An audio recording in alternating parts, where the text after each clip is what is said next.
For As the Lightning Cometh, Part 3. Before beginning this Part 3, a few words. Originally, this short study was to be in 4 parts, but have decided to stop it here in this Part 3.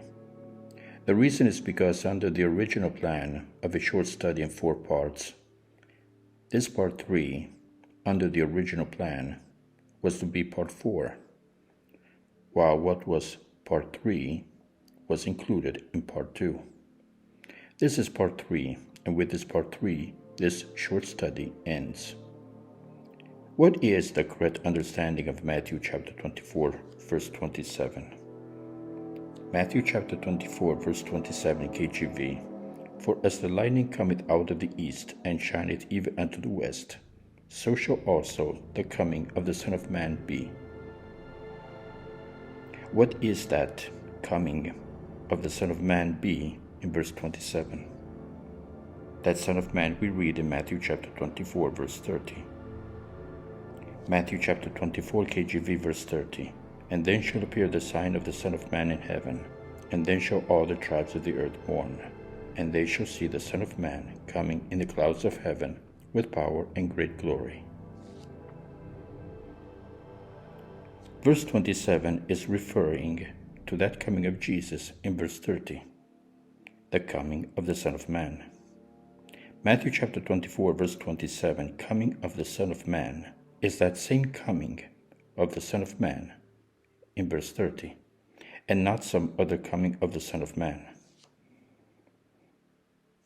So what is the correct meaning of Matthew chapter 24, verse 27, with all that is being witnessed by everyone between verse 30 and 31, as I have shown in Part 2, from what we see written in verse 30 and 31. Matthew chapter 24, verse 27 KJV.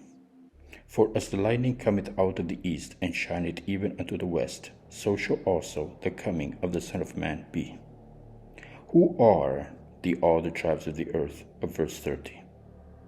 They are everyone in every nation, every single person on earth, all across the globe, that for as the lightning cometh out of the east, and shineth even unto the west, of verse 27, we'll see the coming of Jesus, the Son of Man, coming in the clouds of heaven with power and great glory, seen by everyone in the same moment, by every single person on earth in the split-second timing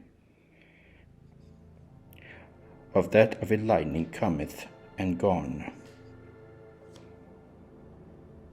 The coming of Jesus seen all across the globe and by everyone in the same moment, whether you're in the United States or in Asia, North Pole or South Pole, whether you're in the farthest east or farthest west, farthest north or farthest south, you will see Jesus, and everyone will see him in that same moment of that. Matthew chapter 24, verse 27, for as the lightning cometh out of the east, and shineth even unto the west, so shall also the coming of the Son of Man be. Not a coming of Jesus where he appears and disappears without any warning sign in the split second of a lightning that comes and goes, and in that split second raptures a church without any warning sign, as often pictured in Rapture Left Behind movies, where people disappear all of a sudden and in the same moment all across the world. But the coming of Jesus, where all of a sudden he appears and is seen all across the globe with warning signs that precede this sudden and global appearing of Jesus, as I have shown in Part 2 of the study. For how long would this coming of Jesus in the clouds of heaven be in length of time? Difficult to say. The time necessary to take his church up into heaven from all across the globe, out from every nation. From what we read in Matthew chapter 24, verse 31, it could be minutes or even hours. Matthew chapter 24, KJV, verse 31. And he shall send his angels with a great sound of a trumpet, and they shall gather together his elect from the four winds, from one end of heaven to the other. The time necessary for Jesus' angels to gather his elect from the four winds, from one end of heaven to the other. Who are Jesus' elect of verse 31? Those we read in verse 24, that if not raptured, would fall under the authority and power of false Christs and false prophets, with the power to deceive even them in that future of verse 24. Matthew chapter 24, KJV, verse 24.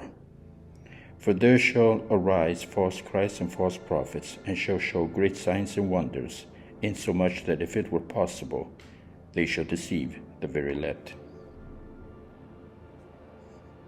Which brings us to the reasons for the rapture of the church. In fact, the reasons for the rapture is right there in front of our eyes in verse 24. Insomuch that if it were possible, they shall deceive the very elect.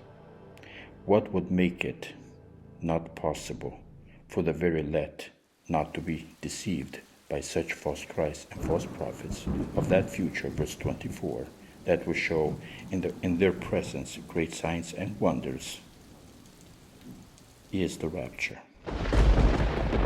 Matthew chapter 24, KJV, verse 31. And he shall send his angels with a great sound of a trumpet, and they shall gather together his elect from the four winds, from one end of heaven to the other. End of part 3 and end of study. Thank you.